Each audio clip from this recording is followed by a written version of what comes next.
San Zósimo, poco conocido más allá de los círculos históricos, vivió un pontificado breve pero repleto de desafíos y decisiones cruciales entre los años 417 y 418. Durante este corto tiempo como papa, su liderazgo fue puesto a prueba en Roma, una ciudad que se repelía entre viejas tradiciones y nuevas controversias teológicas. La historia comienza en medio de una Roma sacudida por tensiones internas y amenazas externas. Zósimo, de origen griego y poseedor de una mirada serena, ascendió al trono pontificio tras la muerte del Papa Inocencio I. El ambiente que encontró no podía ser más tenso, las disputas sobre la gracia, la penitencia y la doctrina empezaban a dividir a la cristiandad, sobre todo por la influencia de los movimientos de Pelagio y Celestio, quienes predicaban ideas contrarias a la enseñanza tradicional sobre el pecado original y la necesidad de la gracia divina. Zósimo, al principio, dio la bienvenida cordial a los seguidores de Pelagio, influenciado por cartas de defensa llegadas desde África y Galia. Nombró a Celestio como presbítero y pareció inclinar la balanza hacia la compasión. Sin embargo, este acto desató la alarma inmediata, especialmente entre los obispos africanos, que veían la herejía pelagiana como una amenaza directa a la fe. Pronto la realidad lo forzó a reconsiderar. Cartas urgentes cruzaron el Mediterráneo y llegaron a sus manos, en las que Agustín de Hipona y otros obispos africanos le rogaban reconsiderar su posición. Zósimo, enfrentado a la evidencia del peligro doctrinal, dio un giro total y condenó formalmente las enseñanzas pelagianas, reafirmando la necesidad de la gracia para la salvación. Esta dualidad en su respuesta fue interpretada como debilidad por algunos y como sabiduría y humildad por otros. Su breve papado también lo llevó a lidiar con disputas disciplinarias, como la confrontación con el obispo de Arles, cuyo nombramiento desafió la autoridad papal. Zósimo, firme aunque acosado, reafirmó la jurisdicción de Roma sobre Galia y trató de establecer un orden que sobreviviría mucho después de su muerte.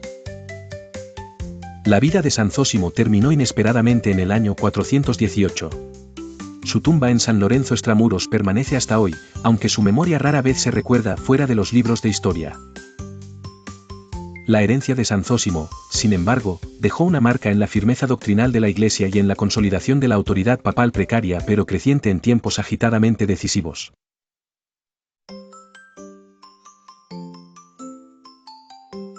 En una Roma tambaleante por los vaivenes del imperio, la figura de un hombre de temple firme y convicciones profundas marcó una transición crucial. Inocencio I era un hijo de la ciudad, romano de nacimiento, que ascendió al papado en el año 401, en tiempos de gran incertidumbre y desafíos abrumadores para la Iglesia y la sociedad. En las primeras luces de su pontificado, el ambiente era tenso. La presión de los invasores bárbaros comenzaba a sentirse en las fronteras, y el alma de la cristiandad peleteaba entre las herejías doctrinales y la ortodoxia. Inocencio, con su atuendo sencillo y su mirada penetrante, no tardó en convertirse en un punto de referencia para los atribulados. Una tarde de mármol y silencio en el atrio lateranense, Inocencio recibe mensajes del obispo de Cartago. Se debate la legitimidad de algunas comunidades cristianas norteafricanas, que, cercadas por las tensiones, están tentadas de abandonar algunas prácticas. Inocencio responde con cartas, redactadas en latín pulcro, defendiendo la autoridad de Roma sobre la cristiandad y afirmando la dignidad de los sacramentos administrados incluso por sacerdotes caídos en apostasía durante persecuciones. Pocos años después, en el 410, Roma tiembla bajo el asedio de Alarico y sus visigodos. Las paredes, testigos mudos durante siglos, sucumben ante la violencia.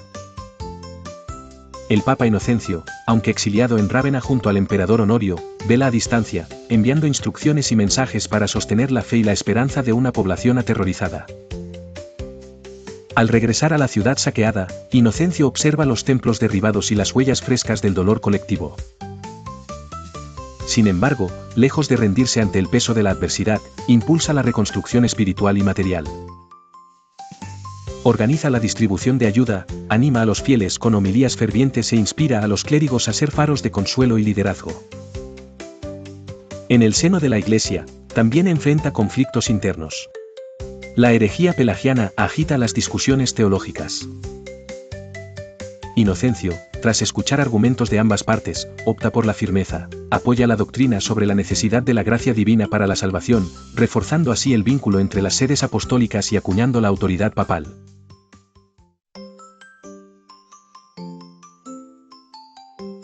En una Roma tambaleante por los vaivenes del imperio, la figura de un hombre de temple firme y convicciones profundas marcó una transición crucial. Inocencio I era un hijo de la ciudad, romano de nacimiento, que ascendió al papado en el año 401, en tiempos de gran incertidumbre y desafíos abrumadores para la Iglesia y la sociedad.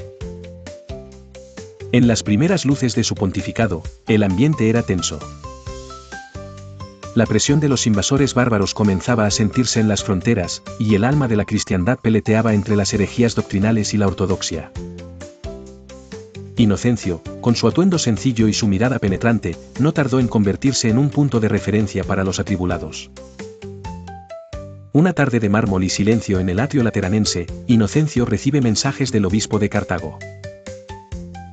Se debate la legitimidad de algunas comunidades cristianas norteafricanas, que, cercadas por las tensiones, están tentadas de abandonar algunas prácticas.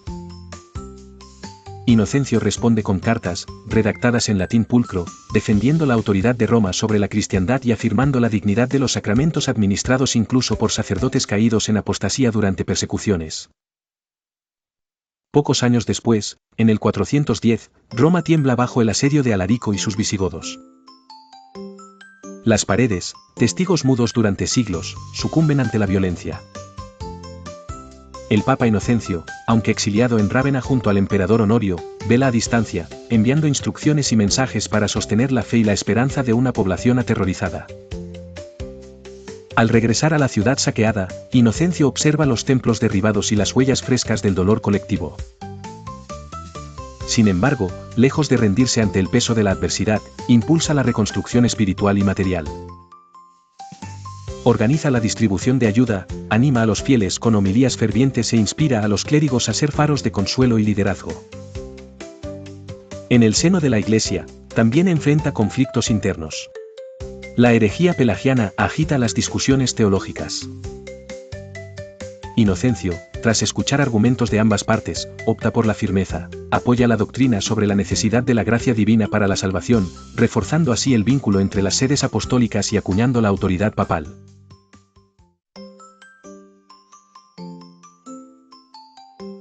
Una brisa fresca recorre las calles de Roma en el año 399, en un tiempo donde el imperio siente la presión de sus límites y la fe cristiana avanza bajo controversia y esperanza. Anastasio, hombre de mirada apacible pero firme, camina con el peso de una nueva responsabilidad, ha sido elegido papa. Nadie imaginaría que durante solo 3 años su presencia dejaría una huella tan particular en la Iglesia. Apenas se instala en el pontificado, Anastasio observa las tensiones, Oriente y Occidente, la herejía y la ortodoxia, los retos de una comunidad que intenta crecer sin perderse a sí misma. El hombre, antes sacerdote piadoso conocido por su consejo discreto, se enfrenta ahora a una batalla de palabras, creencias y política. Una tarde, sentado bajo la sombra de una higuera, escucha los rumores sobre la controversia origenista, que amenaza con desgarrar la unidad de la cristiandad. ¿Debe intervenir? ¿Hasta dónde su palabra puede sanar o herir? Con cautela decide enviar cartas y delegados, esperando encontrar paz donde hay discordia. Su estilo no es el de imponer, sino el de persuadir. No son años de grandes decretos ni de conquistas terrenales. Anastasio sabe que la verdadera fortaleza de la fe reside en su capacidad de resistencia. Así, convoca reuniones con los sacerdotes y diáconos, escucha los temores de los fieles, ofrece consuelo a los afligidos por el hambre y la guerra. Bajo su guía, la caridad gana terreno y el templo se convierte más aún en refugio, en hogar para los desamparados. Un día, llega una carta del patriarca de Alejandría pidiendo consejo sobre las herejías que inquietan la región. Anastasio responde con humildad, la fe, les dice, no se defiende con ira, sino con diálogo y misericordia. Muestra así que el liderazgo puede ejercerse sin estridencias ni condenas, sino desde la virtud silenciosa que se transmite por el ejemplo. Pero los años pesan y la corta duración de su papado pronto termina. Roma le despide sin grandes ceremonias. Lo que queda, sin embargo, Es el espíritu de un hombre sencillo que supo sostener el timón en aguas turbulentas.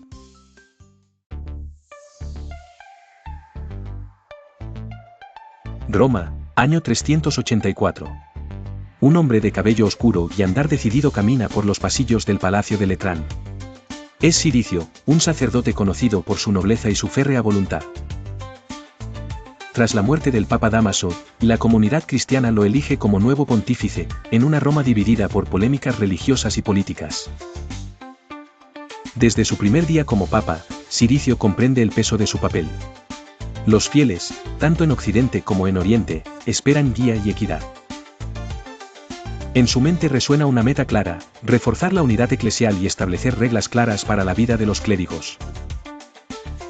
Durante una noche silenciosa, Ciricio recibe una carta del obispo Imerio de Tarragona, pidiéndole consejos sobre problemas de disciplina clerical. Ciricio toma pluma y pergamino, y responde con una epístola que pronto será reconocida como el primer decreto pontificio de la historia. Establece normas para el celibato, la celebración de sacramentos y la conducta del clero. Su autoridad crece y los obispos de todo el imperio buscan su opinión. Sin embargo, no todos reciben con entusiasmo su liderazgo. Un grupo de presbíteros en Roma considera que Ciricio es demasiado estricto, y planean desafiarlo en secreto. Durante una misa, uno de ellos le confronta abiertamente, cuestionando su autoridad para cambiar las tradiciones. Ciricio, con voz firme pero serena, les recuerda la importancia de la obediencia y la unidad, y les invita a dialogar en privado. Al reunirse en su despacho, narra la historia de las primeras comunidades cristianas y la dificultad de sobrevivir en tiempos de persecución. Si cedemos ante divisiones internas, damos armas a quienes quieren debilitarnos, afirma. Sus palabras logran conmover a algunos, pero otros mantienen sus reservas. Ciricio dedica los siguientes años a viajar por Italia y enviar delegados a Hispania y África, buscando fortalecer los lazos entre iglesias y enfrentar las herejías que surgen por doquier. Envía mensajes de apoyo, pero exige respeto a las normas decretadas.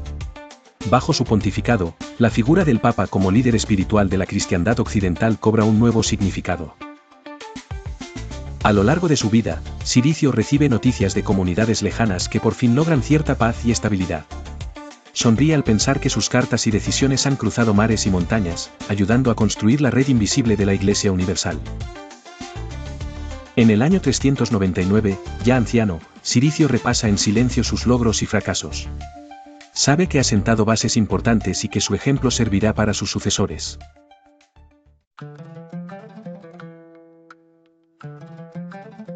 En la Roma del siglo IV, la ciudad era un hervidero de tensiones religiosas y políticas. Tras la muerte del Papa Liberio en el año 366, dos facciones se disputaron el control del trono papal. Por un lado, Dámaso, un hombre carismático y culto, conocido por su habilidad para recitar la escritura y su fervorosa fe.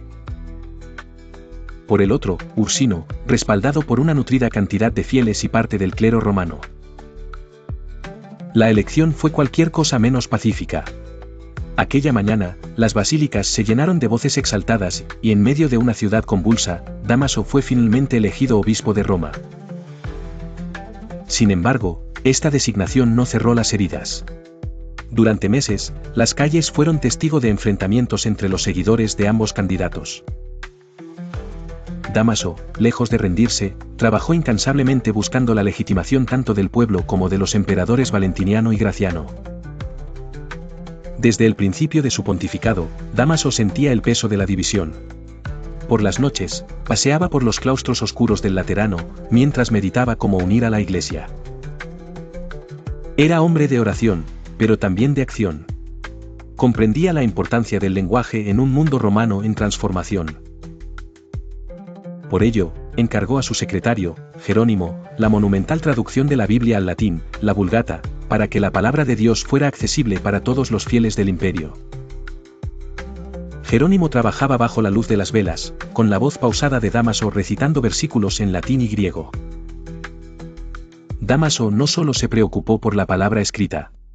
Se esforzó en identificar y venerar los lugares de martirio de los primeros cristianos, muchos de los cuales quedaban ocultos bajo siglos de olvido en las catacumbas romanas.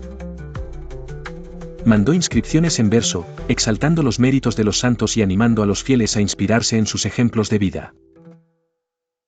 Las piedras hablaban ahora en versos claros, mostrando el camino de la fe y el coraje.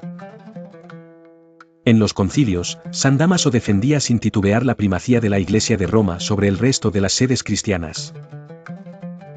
Hoy, en lo más profundo de las catacumbas, persisten inscripciones con su nombre, recordando al Papa poeta que unió a una Iglesia dividida.